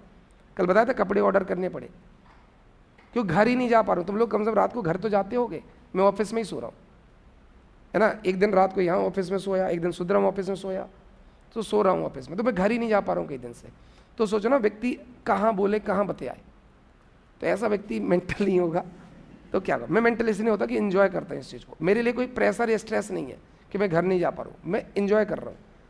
ये बोल रहा हूँ कि यही तो डेडिकेशन टुवर्ड्स स्टूडेंट होगा। पढ़ाया ना मैंने, डेडिकेशन टू पब्लिक सर्विस। पर मुझे लगता है कि मैं पागल हूँ क्योंकि अभी फैमिली वीडियो कॉलिंग हुई, मैं बात नहीं कर रहा था, मैं कोई काम कर रहा था, तो मम्मी ने बोला दीदी से पागल तो नहीं हो गया कहीं क्योंकि मैं पीपीटी बना रहा था, तो ग्रुप कॉल आती फैमिली की, मैं कर देता, अपनी पीपीटी बना रहा था, मैं बात नहीं कर रहा था।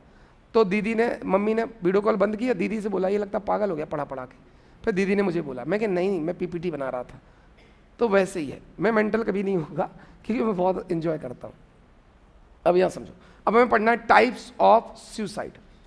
सुसाइड तो तुम सोचो ना, सुसाइड में भी तुम्हें डायमेंशन कितने सारे मिल गए। तुम्हारी सुसाइड की क्लास हो चुकी है ना, कितने? अब यहाँ आपको सुसाइड के साइन, सुसाइड के रिस्क फैक्टर, सुसाइड के प्रोटेक्टिव फैक्टर, सुसाइड का इम्पैक्ट, पहले भी सुसाइड की क्लास हो चुकी है, तो टाइम तो लगेगा यार। डाइवर्सिटी सर ने पढ़ाया नहीं था, पर डाइवर्सिटी में भी 10-12 क्लास में कोई नहीं पढ़ाता है। तो अब यहाँ सुसाइड के टाइप्स, ये दुर्खीम साहब हैं, इन्होंने एक बुक लिखी थी ले सुसाइड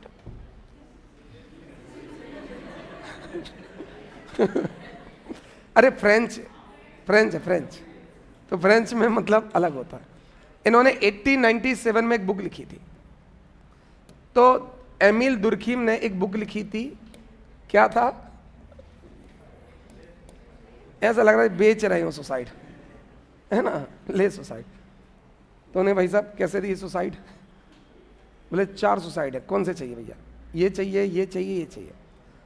तो एमिल दुर्खीम एक फ्रेंच सोशियोलॉजिस्ट थे, एक फ्रांसीसी समाजशास्त्री थे, और उन्होंने सुसाइड पर बहुत स्टडी की और इसके बाद एक बुक लिखी और उसमें सुसाइड के कुछ कॉन्सेप्ट्स दी। अब यहां समझते हैं, ठीक है। अब मेरे सब्जेक्ट में बताओ कहाँ प्रॉब्लम है। किसी और सब्जेक्ट का डिस्कस करना हो ओपी सर से करो, पंकज सर से करो, पर मेरे सब्जेक्ट का मुझसे कर सकते हो। यहाँ समझते हैं। हाँ, मेरे सब्जेक्ट का दूसरे टीचर से मत करो, मेरे सब्जेक्ट का मुझसे करो या कोऑर्डिनेटर से करो, टीचर से मत करो। इससे दिक्कत है, समझो। किसी टीचर का फीडबैक खराब जाता है तो जब हम उन्हें बोलते हैं वो कहते हैं आपका भी तो खराब गया था, बच्चे मुझसे भी तो कह रहे थे, है ना। बात समझ रहे हो? तो किसी और टीचर से मत कहो कि कुलदीप सर के इस सब्जेक्ट में दिक्कत जा रही है, जिससे हम उन्हें नहीं बोल सकते जब उनका खराब जाता है। वो कहते हैं आपका भी तो खराब जा रहा है, हमें क्यों बोल रहे हो? आप कोऑर्डिनेटर से बोलो, पंकज सर, ओपी साहब, उनसे बोलोगे सर के इस सब्जेक्ट में दिक्कत जा रही है। वो मुझसे बोले, मैं अपने सब्जेक्ट पे काम करूंगा, नहीं तो छोड़ दूंगा। किसी और टीचर से मत डिस्कस करो। आप किसी और टीचर का मुझे मत बताओ, मेरा किसी और टीचर को बताओ। जैसे वहाँ कमेंट आ रहा है टीचर का, तो मुझे मत बताओ, क्योंकि टीचर को नहीं बोल पाएगा। समझो, मुझे कोचिंग रन करनी है, अगर मेरा ही फीडबैक तुम दूसरे टीचर से खराब बोलोगे तो मैं उनको कभी नहीं बोल सकता। अगर उनसे ही बोलोगे कुलदीप सर के नोट्स नहीं मिले, तो मैं उनसे नहीं बोल पाऊंगा नोट्स दो, आपके मिल गए? आज ही तो बच्चे कह रहे थे नहीं मिले। बात समझ रहे? प्रॉब्लम मुझे मैनेजमेंट में जाती है, क्योंकि मुझे मैनेजमेंट भी तो देखना है। तो जैसे ही आप बोलते हो किसी टीचर से, सर इस टॉपिक के कुलदीप सर ने नोट्स नहीं दिए, इसका मतलब संभावना आपने हमेशा के लिए खत्म कर दी, मैं उनसे नोट्स मांगता हूँ। बोले सर पहले आप नोट्स दे दो, मैं तो देता रहूँगा। बात समझ में आ रही? तो मेरी अगर कोई बुराई करनी है, नोट्स नहीं मिल रहे, समझ में नहीं आ रहे, तो आप कोऑर्डिनेटर से बोलो। कोऑर्डिनेटर मुझसे बोलते हैं और अच्छे खासे हक से बोलते हैं, इवन डांट टाइप का, है ना। जैसे ओपी सर डांट टाइप का बोलते हैं, अरे सर बच्चों में ऐसा ऐसा वो है, तो आप बोलो उनसे। टीचर से मत बोलो, क्योंकि मुझे टीचर से काम करवाने हैं, उनसे पढ़वाना है, नोट्स बनवाना, आंसर राइटिंग करवानी है, एमसीक्यूज करवाने हैं, समझ रहे? मुझे सब करवाना। पर ये वो तब करेंगे जब उन्हें लगे कुलदीप सर उन्हें सब दे रहे, तब जाके उन्हें मिलेगा, तब वो मॉडल आंसर देंगे, तब वो क्वेश्चंस देंगे, तब वो सब देंगे। अभी नहीं दे रहे, ये बात समझो। तो हम टीचर से तब काम करवा पाएंगे जब आप बोलोगे बाकी सब सही चल रहा है। तो जिस टीचर की प्रॉब्लम है, या तो उसी टीचर से करोगे सर आपके इस सब्जेक्ट में दिक्कत जा रही, या मैनेजमेंट से डिस्कस करो, है ना। बाकी हमारे लिए इश्यू होता है। तो एमिल दुर्खीम थे, इन्होंने 1897 में एक बुक लिखी, बुक का नाम ले सुसाइड। अब इन्होंने समझो क्या होता था, दुर्खीम से पहले कभी भी किसी को नहीं लगता था कि सुसाइड सोशल रीजन से हो सकती, कभी कोई सोच ही नहीं सकता था। सबको लगता था सुसाइड एक साइकोलॉजिकल प्रॉब्लम है, सबको लगता था ये मेंटल हेल्थ का रिजल्ट है, सबको लगता था जब कोई मानसिक स्वास्थ्य से प्रभावित है तभी वो सुसाइड करता है। पहली बार किसने बताया कि सुसाइड में सोशल फैक्टर्स भी जरूरी, एमिल दुर्खीम। और जब आप पढ़ोगे तो सारे फैक्टर्स सोशल निकलेंगे, सारे समाज के अलग अलग व्यवहार से अलग अलग तरह की सुसाइड हो। चलो अपन ऐसे शॉर्ट में डिस्कस करते हैं। जैसे मान लो मेरे लिए समाज ने बहुत कुछ किया, तो जब समाज को जरूरत पड़ेगी तो मैं भी समाज के लिए कुछ कर सकता हूं। जैसे देश ने मेरे लिए बहुत कुछ किया है, तो जब देश मुझसे बोलेगा जाओ बॉर्डर पे लड़ना है, तो मैं जाके लड़ सकता हूँ। भारत पाकिस्तान ऑपरेशन सिंदूर चल रहा है और मुझे भेज दिया जाए, मैं मना करूंगा कि ड्यूटी पे चला जाऊंगा। क्यों? क्योंकि देश ने मेरे लिए बहुत कुछ किया, तो मैं भी देश के लिए बहुत कुछ करूंगा। और कोई भी एक्ट जिसमें पता है कि मैं मर सकता हूं, वो सुसाइड है। तो जब सिपाही बॉर्डर में जाता है तो इसे सुसाइड बोला जाता है, पर यह एल्ट्रिस्टिक सुसाइड है, परोपकारी। तो जब कोई समाज से बहुत ज़्यादा इंटीग्रेट हो जाता है तो समाज के लिए जान तक दे सकता है। अभी लिखवाएंगे, केवल सुन लो चारों समाज से कैसे कनेक्टेड है। तो एल्ट्रिस्टिक या परोपकारी समझ में आ गया। जब समाज हमारे लिए बहुत अच्छा करता है तो हम समाज पर परोपकार करने के लिए मर जाते हैं। ऐसा होता था पहले, वानप्रस्थ आश्रम होता था, ये एल्ट्रिस्टिक सुसाइड है। अरे भाई तुम घर छोड़ के जंगल जाओगे, वहाँ जंगली जानवर तुम्हें खा जाएंगे। सबको पता था कि हम जंगल जा रहे हैं, अब मरने वाले हैं, पर हमने तीसरा आश्रम बनाया था, वानप्रस्थ आश्रम। वो एक सुसाइड थी, क्योंकि हम अपने परिवार पर बर्डन नहीं बनना चाहते।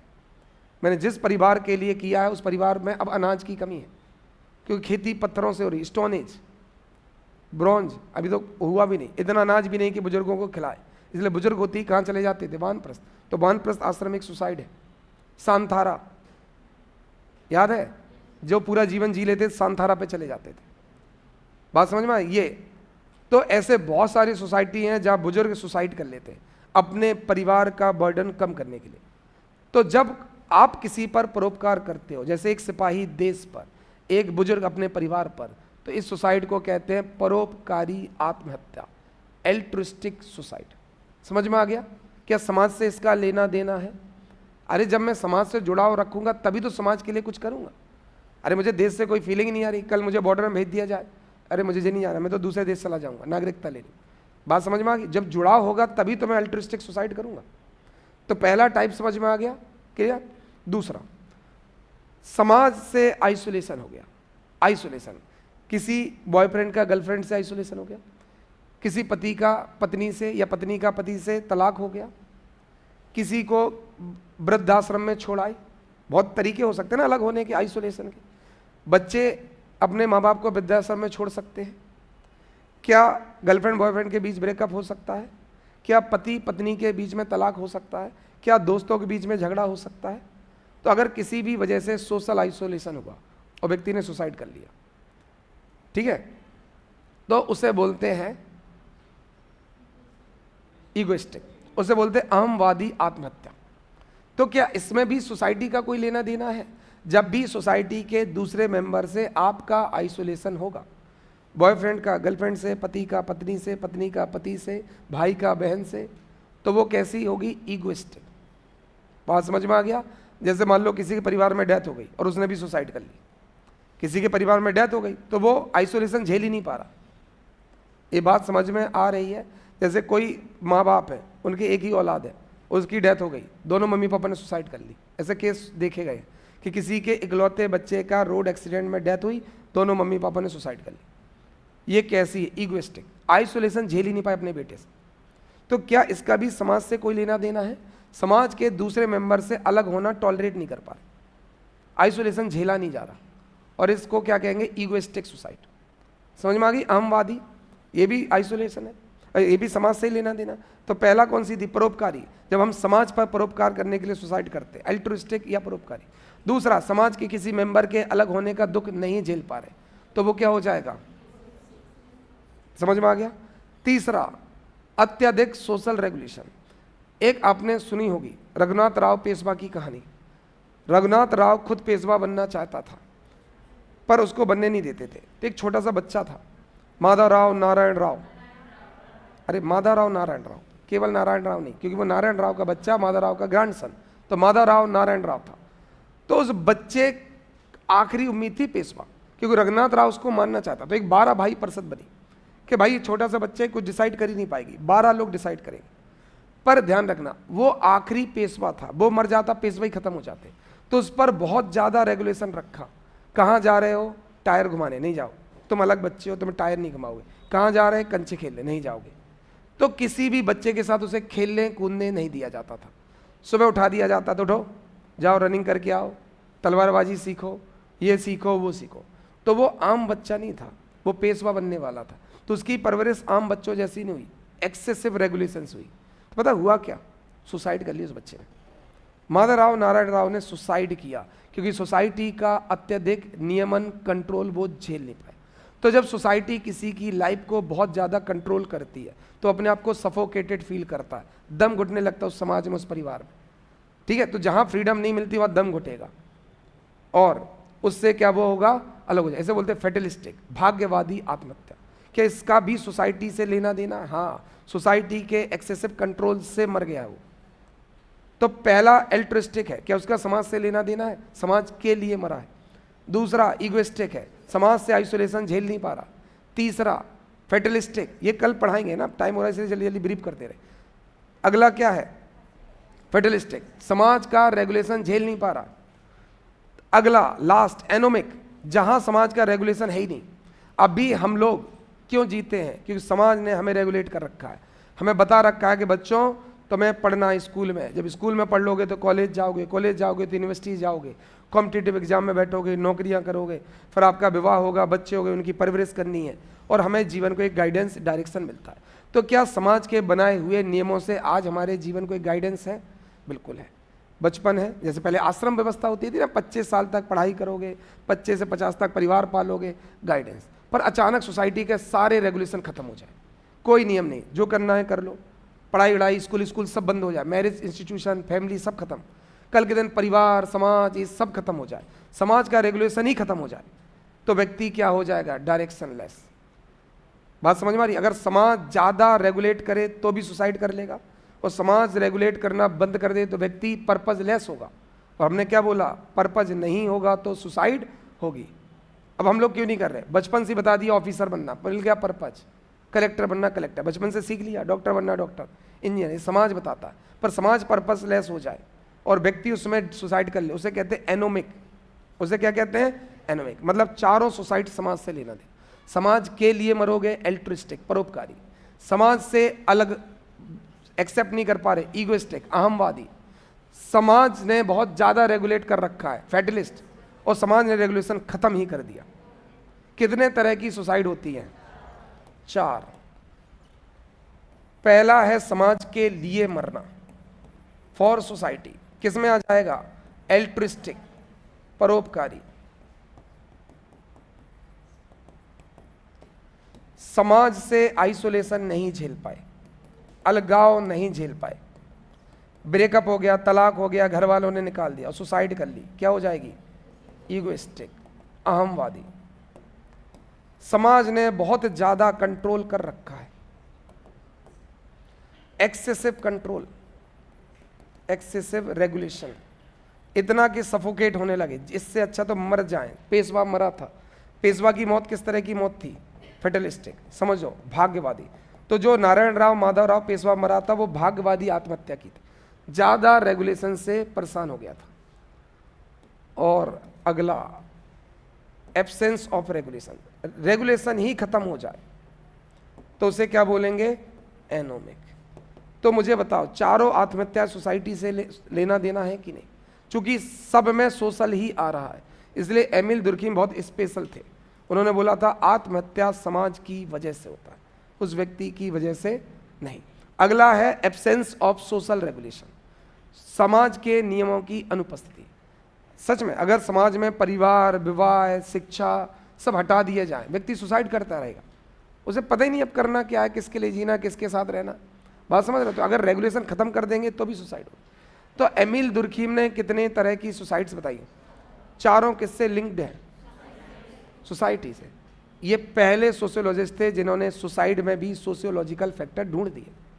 बात समझ में आई? तो कल इसको डिस्कस करेंगे और कल ही सरकारी प्रयास पढ़ लेंगे, ये टॉपिक खत्म हो जाएगा।